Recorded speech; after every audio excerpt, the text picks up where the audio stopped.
Assalamualaikum warahmatullahi wabarakatuh.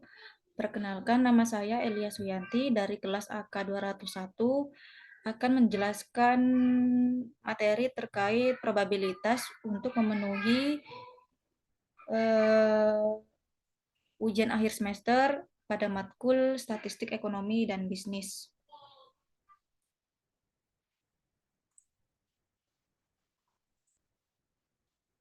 Untuk yang pertama yaitu pengertian probabilitas.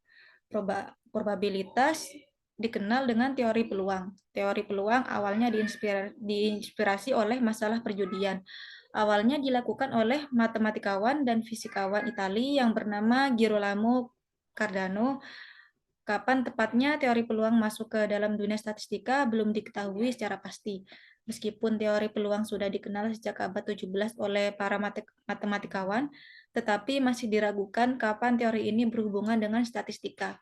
Sejalan dengan perkembangan ilmu pengetahuan, perkawinan antara matematika peluang dengan data yang dikumpulkan oleh negara-negara di berbagai penjuru dunia akhirnya melahirkan ilmu baru, yaitu statistika.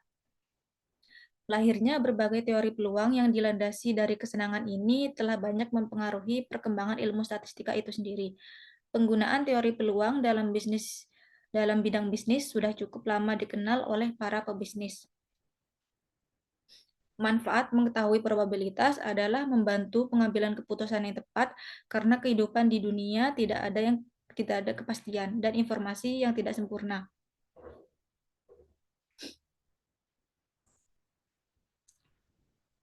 Kemudian peluang atau probabilitas dalam sebuah peristiwa terkadang dinyatakan sebagai sebuah peluang, terutama pada situasi permainan. Peluang dalam peristiwa E yang terjadi P dalam kurung E dibagi P dalam kurung E T dengan syarat P dalam kurung E T tidak sama dengan peluang. Biasanya dinyatakan dengan rasio P per Q atau P dibagi Q dari dua bilangan bulat positif yang dibaca P ke Q. Ada tiga hal penting dalam membicarakan probabilitas, yaitu percobaan atau eksperimen, hasil atau outcome, dan peristiwa atau event. Yang dari ketiga hal tersebut, yang pertama yaitu percobaan atau eksperimen, yaitu aktivitas yang melahirkan suatu peristiwa. Contohnya saja, kegiatan melempar uang koin akan melahirkan peristiwa muncul gambar atau angka. Kegiatan jual beli saham akan melahirkan peristiwa membeli atau menjual. Perubahan harga-harga akan melahirkan inflasi dan deflasi. Mahasiswa yang giat belajar akan melahirkan prestasi yang memuaskan, sangat memuaskan atau terpuji. Pertandingan sepak bola akan melahirkan peristiwa menang, kalah, atau seri. Kegiatan-kegiatan yang melahirkan peristiwa tersebut dikenal dengan percobaan. Yang kedua yaitu hasil atau outcome, yaitu suatu hasil dari percobaan. Dari suatu percobaan akan memberikan hasil. Dari contoh kegiatan di atas dapat diperoleh hasil sebagai berikut. Untuk percobaan kegiatan melempar uang mendapatkan hasil, muncul gambar, dan muncul angka. Untuk kegiatan perdagangan saham akan memperoleh hasil yang pertama yaitu menjual saham, kemudian membeli saham. Untuk percobaan perubahan harga menghasilkan inflasi dan deflasi. Untuk mahasiswa yang belajar akan menghasilkan lulus memuaskan, lulus sangat memuaskan, atau lulus terpuji. Kemudian untuk percobaan pertandingan sepak bola akan menghasilkan menang dan kalah. Jadi hasil adalah seluruh kemungkinan peristiwa yang akan terjadi akibat adanya suatu percobaan atau kegiatan.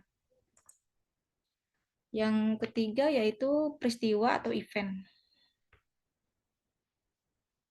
Peristiwa atau event adalah kumpulan dari satu atau lebih hasil yang terjadi pada sebuah percobaan atau kegiatan.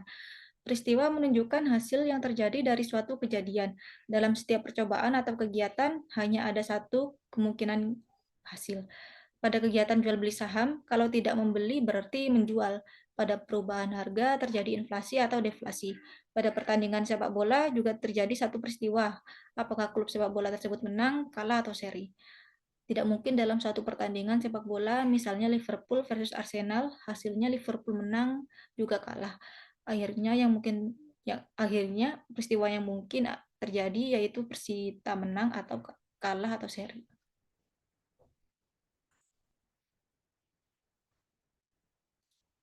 Kemudian ada pendekatan perhitungan probabilitas. Di sini ada 3 pendekatan ini untuk mendefinisikan probabilitas dan menentukan nilai-nilai probabilitas. Yaitu yang pertama yaitu pendekatan klasik. Pendekatan klasik didasarkan pada banyaknya kemungkinan-kemungkinan yang dapat terjadi pada suatu kejadian. Misalnya, jika ada A, banyaknya kemungkinan yang dapat terjadi pada kejadian A, dan B, banyaknya kemungkinan tidak terjadi pada kejadian A, serta masing-masing kejadian tersebut mempunyai kesempatan yang sama dan saling asing. Jadi, probabilitas bahwa akan terjadi A adalah P dalam kurung A sama dengan A per A plus B, atau PE sama dengan M per N. Yang kedua yaitu pendekatan frekuensi relatif atau objektif. Nilai probabilitas ditentukan atas dasar proporsi dari kemungkinan yang dapat terjadi dalam suatu observasi atau percobaan. Tidak ada asumsi awal tentang kesamaan kesempatan karena penentuan nilai-nilai probabilitas didasarkan pada hasil observasi dan pengumpulan data. Jadi misalnya berdasarkan pengalaman pengambilan data sebanyak N, terdapat A kejadian yang bersifat A.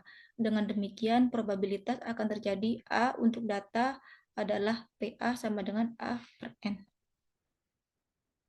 Yang ketiga yaitu pendekatan subjektif. Kata peluang bisa berarti kemungkinan atau kans.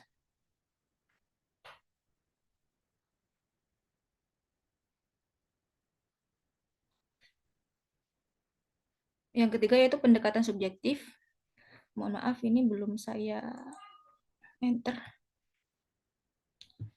Pendekatan ini adalah kata peluang bisa berarti kemungkinan atau kans. Hitung peluang menunjukkan tingkat kemungkinan atau kans dalam bentuk angka. Sedangkan teori peluang memberikan metode-metode yang berhubungan dengan ketidakpastian ini merupakan bagian yang tak terhindarkan dalam kegiatan sehari-hari.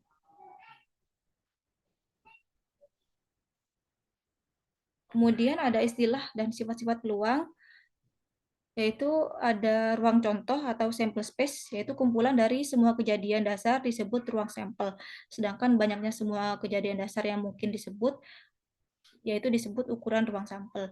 Dalam tindakan melempar sebuah mata dadu yang bersisi 6 dan melakukan pengamatan atas hasil yang diperoleh, kejadian dasar dari percobaan ini adalah memunculkan salah satu sisi mata dadu tersebut. Sebagai ruang sampel adalah kumpulan semua sisi mata dadu, sedangkan ukuran sampelnya adalah banyaknya sisi dadu yaitu sebanyak 6. Yang kedua yaitu percobaan dan peristiwa.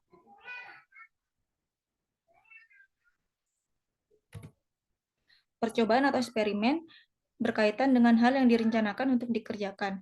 Hasil dari percobaan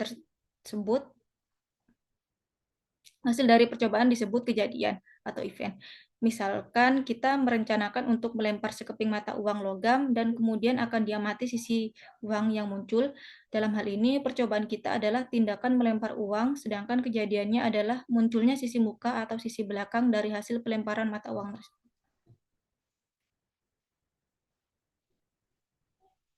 Yang ketiga yaitu komplement, gabungan, dan irisan. Komplement bukan dari E, ditulis dengan E, take adalah peristiwa atau kejadian dari semua titik sampel di S yang tidak ada di E. Gabungan atau persatuan dari E dan F ditulis dengan E, UF adalah peristiwa kejadian dari semua titik sampel yang ada di E atau di F atau berada di keduanya E dan F. Kemudian irisan atau persimpangan dari E dan F ditulis dengan E, N, F adalah peristiwa atau kejadian dari semua titik sampel yang ada pada keduanya E dan F. Kemudian sifat probabilitas, misalkan A dan satu kejadian, maka apabila 0 kurang dari PA kurang dari 1, maka NA akan selalu lebih sedikit dari NS. Bila peluang A mendekati 0, berarti kejadian A tersebut kecil kemungkinannya terjadi. Sebaliknya, bila peluang A mendekati 1, maka kemungkinan A terjadi semakin pasti. Apabila A sama dengan 0, himpunan kosong, maka A tidak terjadi pada S dan NA, sehingga PA sama dengan 0. Apabila A sama dengan S, maka NA sama dengan NS, sama dengan N, sehingga PA sama dengan 1. Nilai peluang komplement dari suatu kejadian adalah 1 dikurangi kejadian tersebut. PAT sama dengan 1 dikurangi PA. Kemudian probabilitas teoretik dan probabilitas empirik.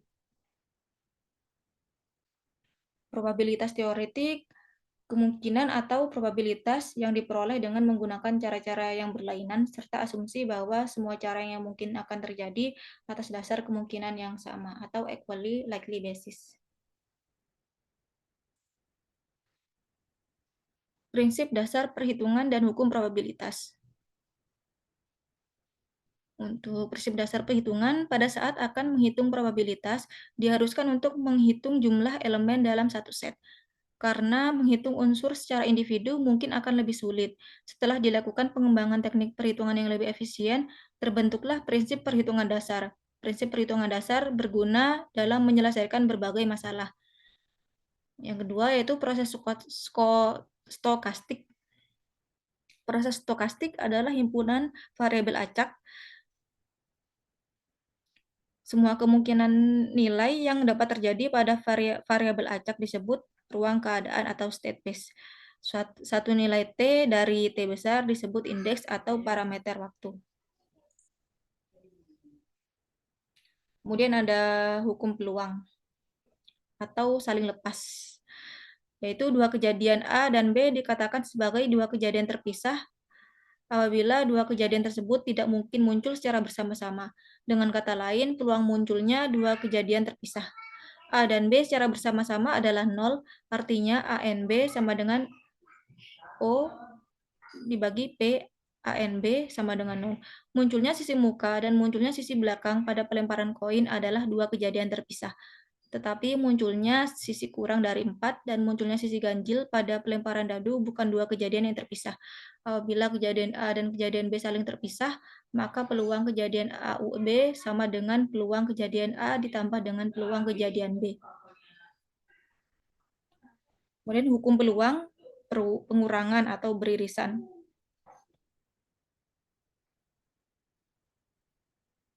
Atau not mutually exclusive atau inklusif, yaitu peristiwa saling inklusif jika dua peristiwa memiliki titik yang sama atau terdapat irisan antara kedua peristiwa, yaitu hubungan inklusif adalah perluasan dari hubungan eksklusif.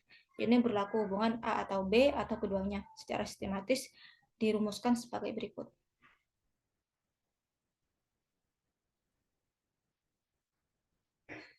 Kemudian ada hukum peluang perkalian, yaitu kejadian independen, yaitu dua peristiwa dikatakan independen atau bebas jika terjadinya atau tidak terjadinya peristiwa satu tidak mempengaruhi atau tidak dipengaruhi oleh peristiwa yang lain.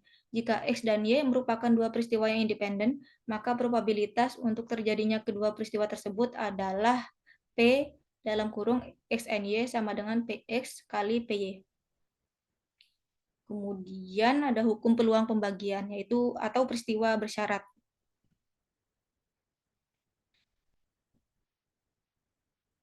Maksudnya yaitu probabilitas bersyarat dituliskan dengan P dalam kurung E F yang menyatakan probabilitas E bila diketahui F, di mana E dan F menyatakan kejadian acak. Probabilitas bersyarat dapat dihitung menggunakan rumus seperti pada slide berikut, di mana P dalam kurung EF adalah probabilitas bersama A dan B, dan P dalam kurung B adalah probabilitas B. Peristiwa tidak bebas atau peristiwa bersyarat adalah dua peristiwa yang dikatakan bersyarat apabila kejadian atau ketidakjadian suatu peristiwa akan berpengaruh terhadap peristiwa yang lainnya. Kemudian ada teorema Bayes. Maksud dari teori ini adalah sebuah teori dengan dua penafsiran yang berbeda. Dalam penafsiran Bayes, teori ini menyatakan seberapa jauh derajat kepercayaan subjektif harus berubah secara rasional ketika ada petunjuk baru. Dalam penafsiran frekuentis, teorema ini menjelaskan representasi inverse probabilitas dua kejadian. Teori ini merupakan dasar dari statistika Bayes dan memiliki penerapan dalam sains rekayasa ilmu ekonomi, terutama ilmu ekonomi mikro, teori permainan, kedokteran, dan teori hukum. Ini adalah contoh dari soal probabilitas, yaitu manajer dari PT KAI Kereta Api Indonesia ingin mengetahui seberapa banyak penumpang mereka yang memesan tiket pesawat secara online. Berikut ini merupakan data yang didapat oleh manajer.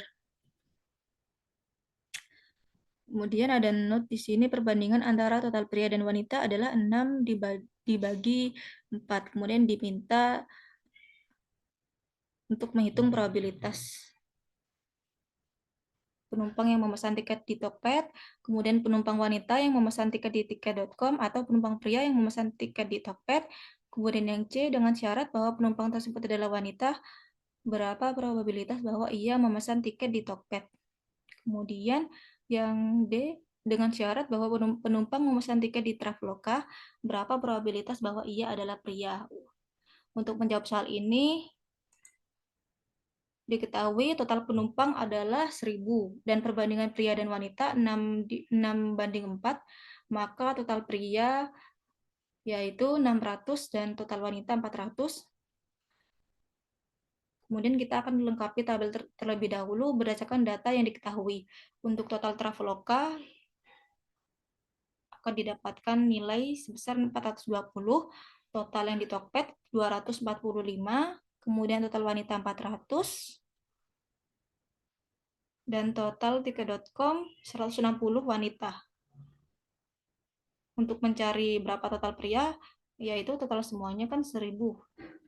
Kemudian total Traveloka 420 dan total Tokped 245. Jadi tiket.com totalnya 1.000 dikurangi 420 dikurangi 245 dan diperoleh nilai 335.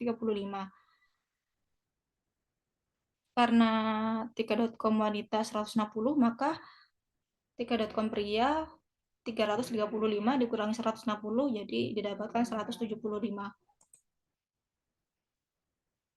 Jadi untuk tabel lengkapnya seperti ini. Kemudian untuk menjawab yang pertama, itu berapa probabilitas penumpang yang memesan tiket di Tokped? Jawabannya yaitu total Tokped dibagi total seluruh penumpang. Jadi 245 dibagi 1.000 dan diperoleh 0,245 atau 24,5%. Yang kedua,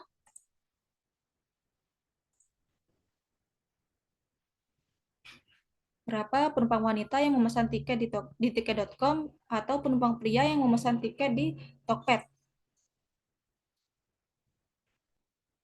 Jawabannya wanita yang memesan tiket di tiket.com ditambah pria yang memesan tiket di Tokped dibagi total, yaitu 160 ditambah 120 per 1.000 orang. Jadi akan diperoleh nilai 0,28 atau 28%. Untuk soal yang ketiga, dengan syarat bahwa penumpang tersebut adalah wanita, berapa probabilitas bahwa ia memesan tiket di Tokopedia? Jadi diketahui penumpang adalah wanita, probabilitas ia memesan di Tokped itu kita menggunakan probabilitas kondisional, yaitu P Tokped wanita sama dengan wanita Tokped dibagi total wanita secara keseluruhan, yaitu 125 dibagi 400 sama dengan 0,3125 atau 31,25%. Untuk soal yang keempat, dengan syarat bahwa penumpang memesan tiket di Traveloka, berapa probabilitas bahwa ia adalah pria? Untuk menjawab soal ini, yaitu diketahui penumpang yang memesan tiket di Traveloka, probabilitas ia adalah pria, yaitu P dalam kurung pria Traveloka sama dengan pria Traveloka dibagi total Traveloka. Jadi 305 per 420 hasilnya 0,7265 atau 72,62%. Sekian presentasi dari saya, kurang lebihnya saya mohon maaf. Wassalamualaikum warahmatullahi wabarakatuh.